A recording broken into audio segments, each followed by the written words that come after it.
मुझे आसी पहुँची जाइए सिद्धगिरी टांगी गोविंदपुर टांगी गोविंदपुर ठारे अवस्थित ये हूँ सिद्धगिरी मठ जो अच्छा हरिबंधु दास बाबा देखो गोटे मूर्ति अच्छी माने जगह को जी भी आसुँच आप आसवे टांगी आसीपारे छतिया देके आसीपारे तो भाई मैंने जी आसा चाहते आसतु बहुत सुंदर जगह बहुत शांत परिवेश ये भाई मैंने जी आसा चाहते आसतु टांगी गोविंदपुर पाखु भांगिकी आसिले पड़ो हरिबंधु दास आश्रम तो भाई मैंने आसे अनुरोध तो बाबा जी अच्छा बाबा थ्रू किसी जगार रहस्य जाना तो आसतु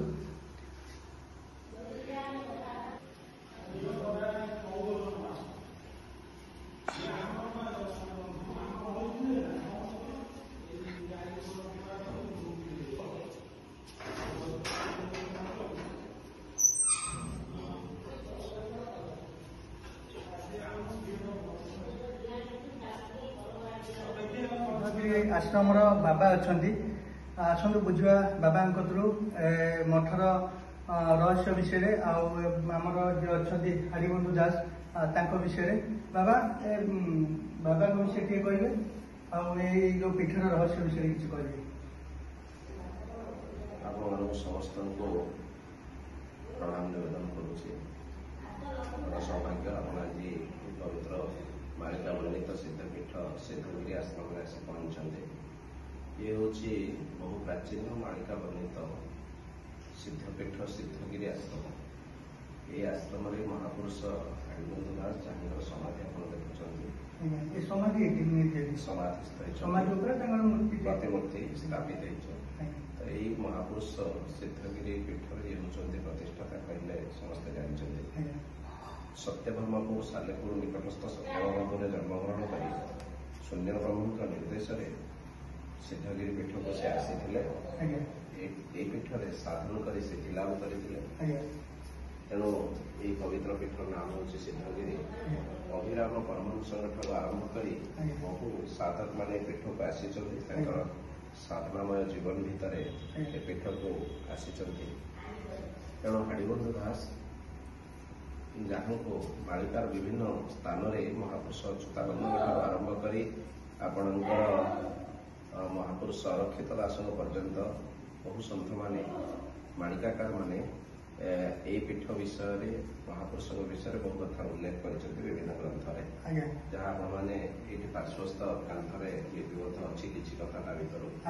किसी पद जो कि शिवकल्प हो महादत्त पद्मकल्प हो कोरड गीता हो तेणु ये पवित्र पीठटी हूँ ओडिशार मठ मंदिर संस्कृति को बहन करुवा एक प्राचीन आध्यात्मिक पीठ नाम नामित केवल नुहे पीठ हूँ एक प्राचीन पीठ तेणु दीर्घ 300 वर्ष ऊर्ध्व हो ये पीठ विभिन्न स्थिति रही बाबा किंतु यहाँ प्रचार प्रसार हो पारनी प्रचार प्रसार आम यू आसीचु कि पाख जगह कि जानी पारू हाँ ठीक कथा आप कहले ये जो सन्थ मान थे प्रायतः गुप्त थे एमाने जनसमाज दूर थे साधनामय जीवन शून्य ब्रह्म पाखे किभली भाव समाजर कल्याण निमित्त शून्य ब्रह्म की साधना करुले एवं ये जगह स्थापन कर वर्तमान तथाकथित जो भाव एक प्रचार धर्मी अवस्था आसी समस्ते जापर अवस्था प्रायतः ये सन्थ मान पाखे ना परवर्ती समय मतलब से भाव लोकलोचन को आने जनमानस आने से भाव विशेष भाव प्रचार ये अवस्था वर्तमान अच्छी तेणु जहाँ कहीं बहु गणमाध्यम ठार आरंभ कर वैद्युतिक गणमाध्यम आपणकर प्रिंट मीडिया समस्ते आसी निश्चित भाव में बहु महापुरुषों पीठ उपर बार बार प्रचार करेणु ये पीठ में वर्ष सारा विभिन्न पर्वपर्वाणी जमी सब पीठ मान हुए पर्वपर्वाणी हुए यथा दोल जात्रा हुए दोल पूर्णिमा पूर्व दिन चतुर्दशी तिथि एवं महापुरुषंकर समय आरंभ होता माघ मेला माघ सप्तमी दिन माघ मेला होता है महापुरुष जब प्रयाण होता आश्विन शुक्ल एकादशी तिथि 1947 मसीह से तिथि को ब्रह्मलीन दिवस हरिदास ब्रह्मलीन दिवस रूपे से दिवस पालन कराए एवं परवर्ती समय जी पीठ को बहुत भाव विकास करते ସେଉଛନ୍ତି ମୋର ପୂଜ୍ୟ ଗୁରୁ ଆଚାର୍ଯ୍ୟ ନାରାୟଣ ଦାସ। ତାଙ୍କର ମଧ୍ୟ ସମାଧି ଗାଦି ମହାପୁରୁଷଙ୍କ ପଛପଟେ ଅଛି, ଆପଣ ଦର୍ଶନ କରିପାରିବେ। ପୀଠଦେବୀ ପୂର୍ଣ୍ଣମାସୀ ଦେବୀ ଅଛନ୍ତି, ଯାହାଙ୍କର ଦଶହରାରେ ଯେଉଁଭଳି ଶାରଦୀୟ ଦୁର୍ଗା ପୂଜା ମଧ୍ୟ ଅନୁଷ୍ଠିତ ହୋଇଥାଏ। ତେଣୁ ଶାରଦୀୟ ଦୁର୍ଗା ପୂଜା ସମୟରେ ପୀଠଦେବୀଙ୍କର ପୂଜା ହୋଇଥାଏ, ବିଭିନ୍ନ ସମୟରେ ପୂଜା ମଧ୍ୟ ହୋଇଥାଏ। ତାପରେ କାଳୀ ପୂଜାରେ ମାଙ୍କର ପୂଜା ତ ଦୁର୍ଗା ପୂଜାରେ ମୁଖ୍ୟ ପୂଜା କରାଯାଏ। ତେଣୁ ଆପଣଙ୍କ ମହାବିଶ୍ୱ ପଣା ସଂକ୍ରାନ୍ତିରେ ପୀଠ ସିଦ୍ଧ ମହାବୀରଙ୍କର ମଧ୍ୟ ପୂଜାର୍ଚ୍ଚନା ହନୁମାନ ଚାଳିଶା ପାଠ କରାଯାଏ। ଏଇଭଳି ଭାବରେ ମହାପ୍ରଭୁ ଜଗନ୍ନାଥ ଅଛନ୍ତି, ଜଗନ୍ନାଥଙ୍କର ଯେଭଳି ପୂଜା ନୀତିକାନ୍ତି ଅଛି ଆପଣମାନେ ଜାଣିଛନ୍ତି।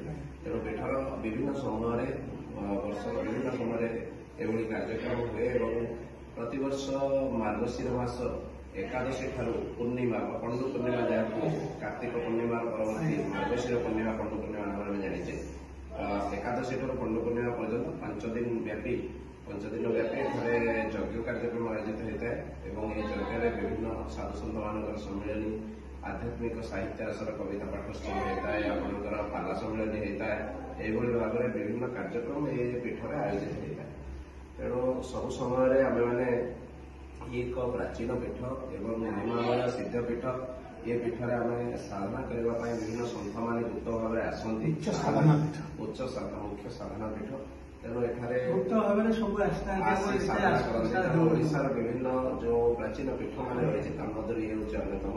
ତେଣୁ ଆମମାନଙ୍କର ଆମର ଯେଉଁ ସୌଭାଗ୍ୟ, ମୁଁ ପୀଠର ସେବକ ମହନ୍ତ ହିସାବରେ ଆମମାନଙ୍କ ଜରିଆରେ ସମସ୍ତଙ୍କୁ ନିବେଦନ କରିବି ଏବଂ ଏକ ପବିତ୍ର ପୀଠକୁ ଆପଣମାନେ ଆସନ୍ତୁ ଏବଂ ମହାପୁରୁଷ ହାରିଦାସଙ୍କ ଦର୍ଶନ ଲାଭ କରନ୍ତୁ ଏବଂ ଆଧ୍ୟାତ୍ମିକ ସଂସ୍କୃତି ମଠ ମନ୍ଦିରକୁ ବଞ୍ଚାଇବାରେ ସହାୟକ ହୁଅନ୍ତୁ ଏବଂ ସର୍ବୋପରି ଧର୍ମ ବଞ୍ଚିଲେ ଆମେମାନେ ବଞ୍ଚିବା। ଧର୍ମରକ୍ଷା ପାଇଁ ପୀଠମାନେ ବିଶେଷ ଗୁରୁତ୍ୱ ବହନ କରିଥାନ୍ତି।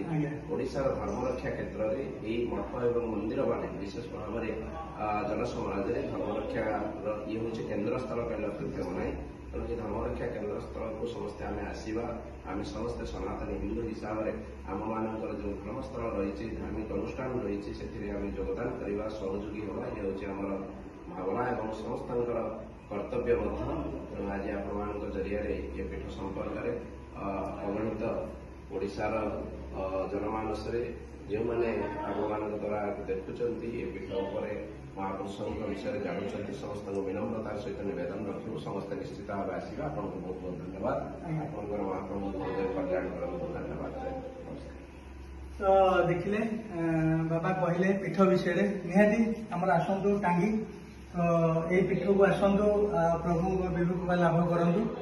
ବହୁତ ଖୁସି ଲାଗିଲା ଆମକୁ, ଆମେ ଆସିଥିବାରୁ ଆଉ ଆପଣଙ୍କ କତରୁ କିଛି ପୀଠ ବିଷୟରେ ଜାଣିଲୁ। ଆପଣ ବି ଆସନ୍ତୁ, ପୀଠକୁ ଆସନ୍ତୁ, ପୀଠ ବିଷୟରେ ଜାଣନ୍ତୁ। ଆଉ ବହୁତ ସୁନ୍ଦର ଜାଗା, ପରିବେଶ ବହୁତ ଉଚ୍ଚ କୋଟିର ଅଛି। ଆପଣ ଆସିବେ ନିହାତି, ଯେତେ ମାନସିକ ଅବସ୍ଥା ଆପଣ ଯେମିତି ଥାନ୍ତୁ, ପୀଠକୁ ଆସିଲେ ଆପଣଙ୍କ ମାନସିକ ଅବସ୍ଥା କୁଆଡ଼େ ତାହା ଉଭେଇଯିବ ଆପଣଙ୍କର। ନିହାତି ଆସନ୍ତୁ ଏ ଜାଗାକୁ। ତଥା କ୍ରିଏସନକୁ ପ୍ଲିଜ୍ ସବସ୍କ୍ରାଇବ୍ କରନ୍ତୁ, ଭିଡ଼ିଓକୁ ବହୁ ମାତ୍ରାରେ ସେୟାର କରନ୍ତୁ। ତ ଏମିତି ବହୁତ ସାରା ମୁଁ ଦେବାଦେବୀ ପୀଠକୁ ଯାଉଛି, ଦେବାଦେବୀ ସ୍ଥଳକୁ ଯାଉଛି, ଆପଣ ମାନେ ଚ୍ୟାନେଲକୁ ସେମିତି ଯୋଡ଼ି ହେଇକି ରହିଥାନ୍ତୁ। ତ ରହୁଛି, ଜୟ ଜଗନ୍ନାଥ, ଜୟ ବାବା ହରିଦାସ।